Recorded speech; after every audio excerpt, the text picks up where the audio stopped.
This is the live podcast with Manuel, living in full expression.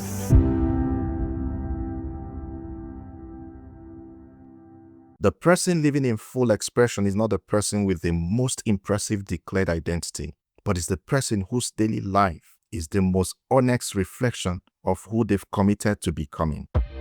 The person whose calendar, whose private behavior, whose relationships, and whose response to discomfort are all pointing in the same direction as their declaration. That alignment between who you say you are and who you're proving yourself to be is what full expression feels like from the inside. Not a performance, not an aspiration. I mean a lived reality.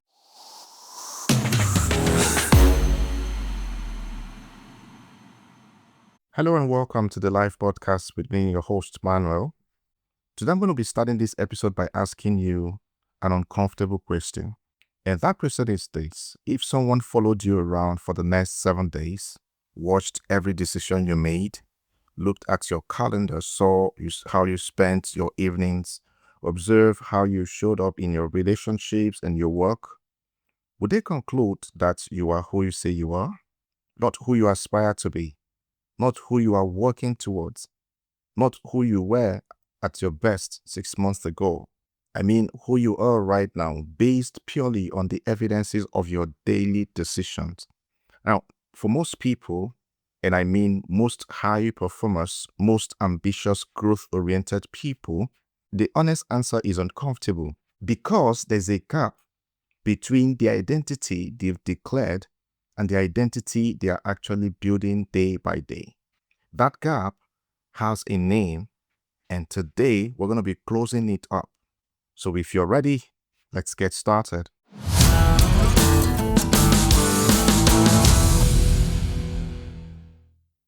Let me define this clearly because I want us working from the same understanding for the rest of this episode.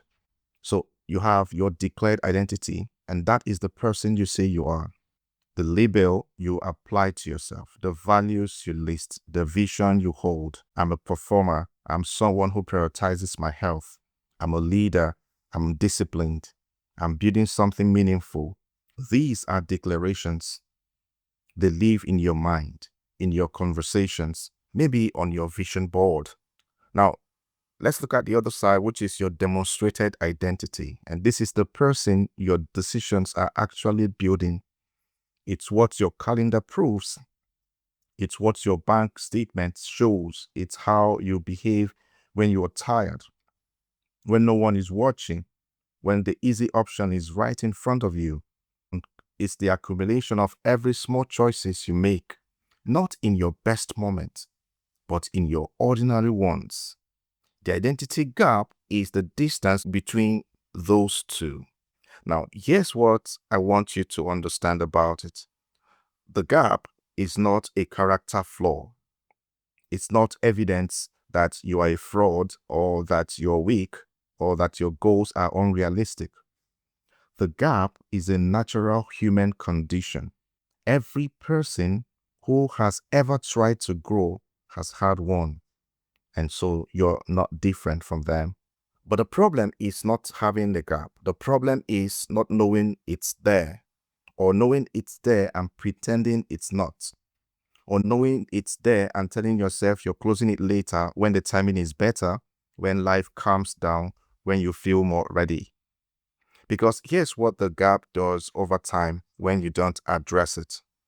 It erodes your self-trust. Every time you declare something and your action contradicts it, some part of you registers that. You don't always name it consciously, but it accumulates. And over time, you stop fully believing your own declarations because your track record doesn't back them up. This may not be evidence to people out there, but deep inside of you, you already have these track records. And that erosion of self-trust is one of the most quietly devastating things that can happen to a high performer. Because self-trust is the foundation of everything. Your confidence, your decision-making, your ability to take bold action, your capacity to live in full expression, all boil down to this. So this is not a conversation about motivation or willpower. This is a conversation about integrity. Specifically, the integrity between who you say you are and who you are proving yourself to be every single day. The identity gap doesn't announce itself, and I want you to know this, all right? It shows up quietly in specific places, and most people have learned to look past it, to explain it away, to contextualize it, to tell themselves it's temporary. So I'm going to show you the 4 places it tends to hide so you can be aware and know how to tackle them. The first is your calendar. Your calendar is one of the most honest documents in your life. It shows you, without any spin, what you actually prioritize, not what you say you prioritize. If you say health is a priority, but your calendar has no protected time for it, it's not a priority, it's a preference. If you say your most important relationship matters most, but you haven't had an uninterrupted conversation with the people you love in weeks, your calendar is telling a different story than your declaration. If you say you're building something meaningful, but your calendar is filled almost entirely with reactive work, other people's agendas, and tasks you could delegate, your calendar is showing you who is actually running your life. I was talking with my wife and I told her, I said, when somebody tells you, I am busy, it simply means either you are not a priority or the task is not a priority. So this is not about guilt, it's about clarity. Your calendar is a mirror, and that's for those who have their calendars blocked for activities. The question is whether you're willing to look at it honestly. Now, the second is your private behavior. Who are you when no one is watching is the most accurate version of your identity. Not the version you perform in public, not the facade you put out in the society, not the version you bring to important meetings or post about online. I mean the version that exists at 10 p.m. when you're tired and you have a choice between the thing that moves you forward and the things that feels easier. High performers often have a significant gap between their public identity and their private behavior.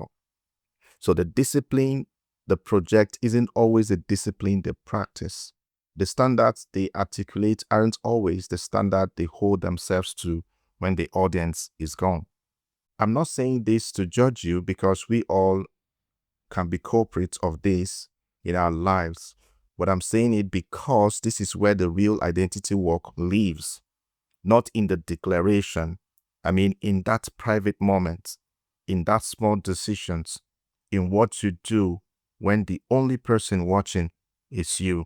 And for me, that's actually the true definition of integrity. It is not what you show up in the public, but keeping to what you have promised yourself in the silentness of your heart. That's, for me, is integrity. The third is in your relationship. The people you spend the most time with and how you show up in those relationships tells you a great deal about your actual identity versus your declared one. If you say you value deep, authentic connection, but every relationship in your life operates at the surface level, what does that tell you? If you say you're a leader, but the people around you don't grow, what does that demonstrate? If you say you value honesty, but you're consistently avoiding difficult conversation to keep the peace, your relationships are actually showing you a gap between who you've declared yourself to be and who you are actually being in those moments. And now the fourth one, which is not the least, is your relationship with discomfort. Now, here's a practical signal that most people overlook. Your declared identity almost certainly involves growth. You've declared yourself as a person who is expanding, improving, building, and growth, by definition, requires discomfort. So look at your daily life and ask, where am I regularly choosing discomfort for the sake of growth? Where am I consistently doing the hard things, having the hard conversation, pushing the hard goal? You need to ask yourself these questions. And if the honest answer is not that often, then the distance between who you've declared yourself to be and who your choices are proving you to be is worth examining. Because a growth identity that avoids growth producing discomfort is a declared identity, not a demonstrated one. Okay, so now here's the part most people skip, and it's the most important part of this conversation. Why does the gap persist? If you know it's there, if you've identified it, if you genuinely want to close it, why is it still open? The most common answer people give themselves is, I haven't been disciplined enough. I need more motivation. I need to study more. I need to try harder. You know, the excuses can go on and on. That answer is almost always wrong, and it's damaging because it sets you up for another cycle of declaration, partial effort and self-disappointment. And here's what's actually happening. Most people are protecting the idea of their identity rather than doing the work of building it. I want to say that again so that it sinks deep inside your mind and your heart. Most people are protecting the idea of their identity rather than doing the work of building it. Think about that for a moment and ponder on it. When you say, I am a high performer, or I am someone who prioritizes health, that declaration gives you something. It gives you a sense of self. It tells a story about who you are that feels good to believe. But here's the trap.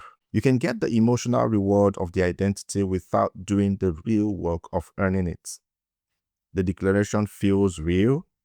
Saying it, thinking it, believing it, that has a psychological payoff. And that payoff can become a substitute for the actual behavior.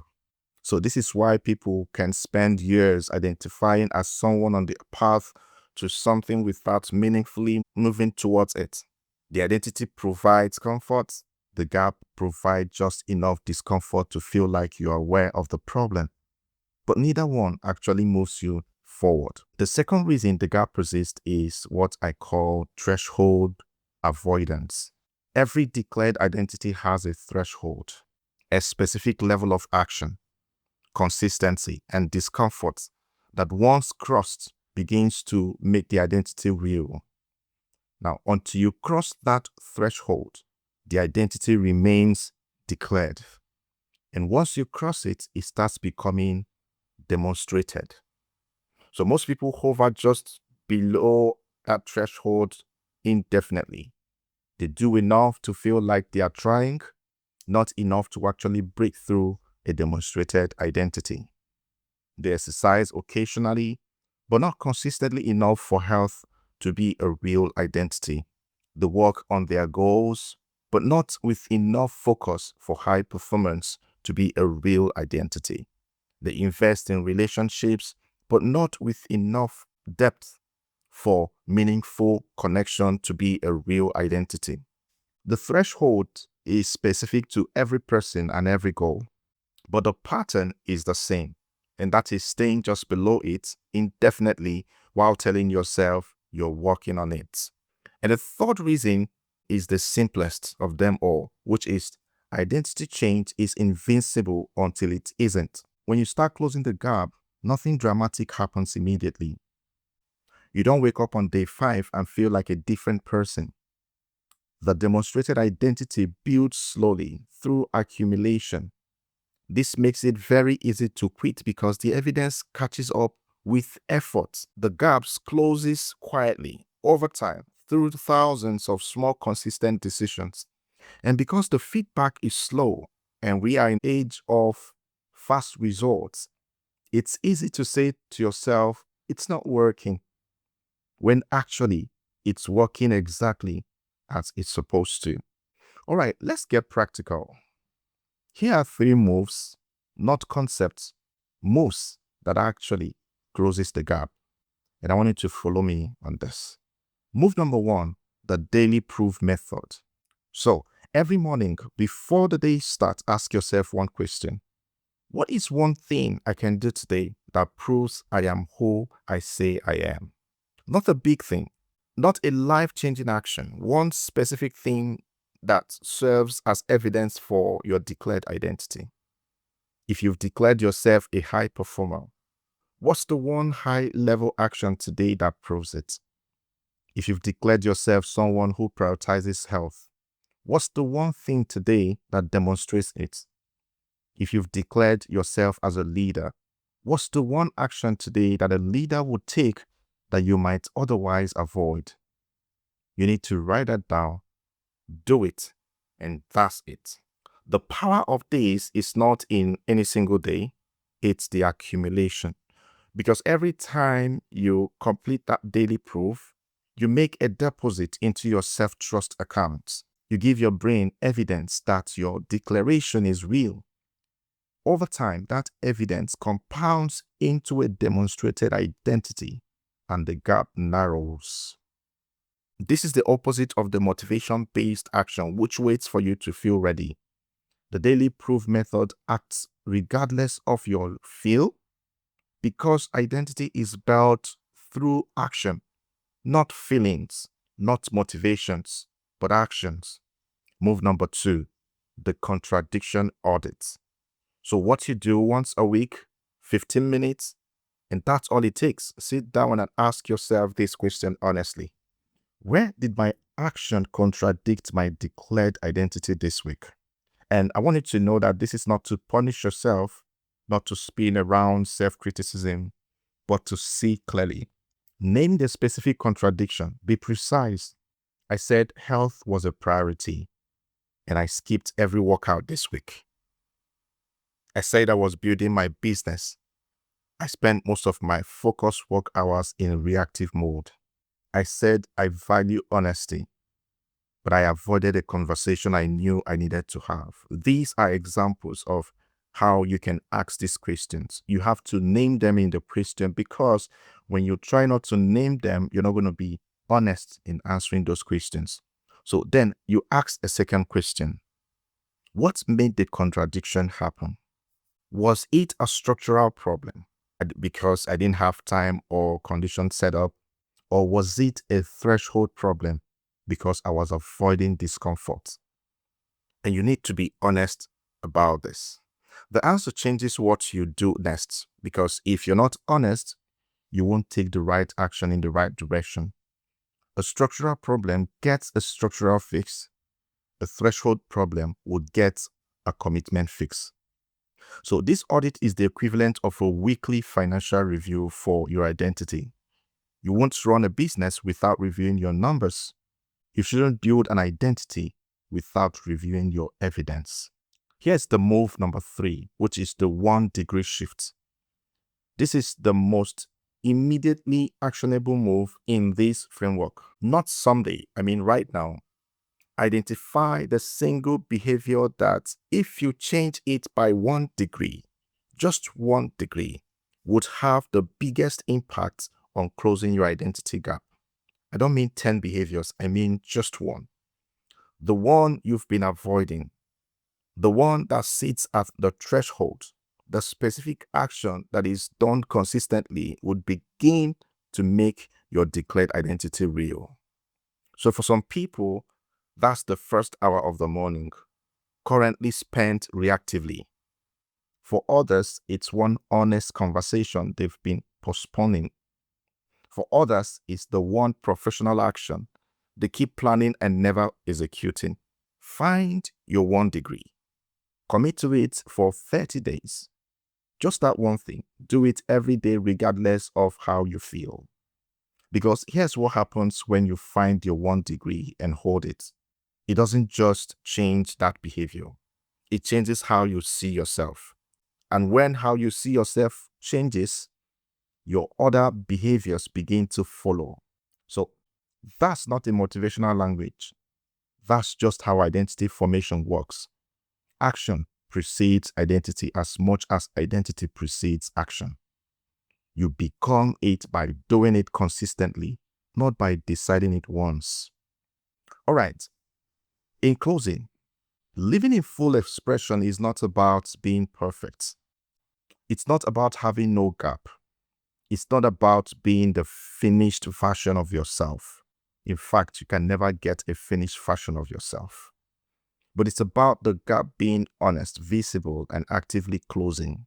The person living in full expression is not the person with the most impressive declared identity, but it's the person whose daily life is the most honest reflection of who they've committed to becoming. The person whose calendar, whose private behavior, whose relationships, and whose response to discomfort are all pointing in the same direction as their declaration. That alignment between who you say you are and who you're proving yourself to be is what full expression feels like from the inside. Not a performance, not an aspiration. I mean a lived reality.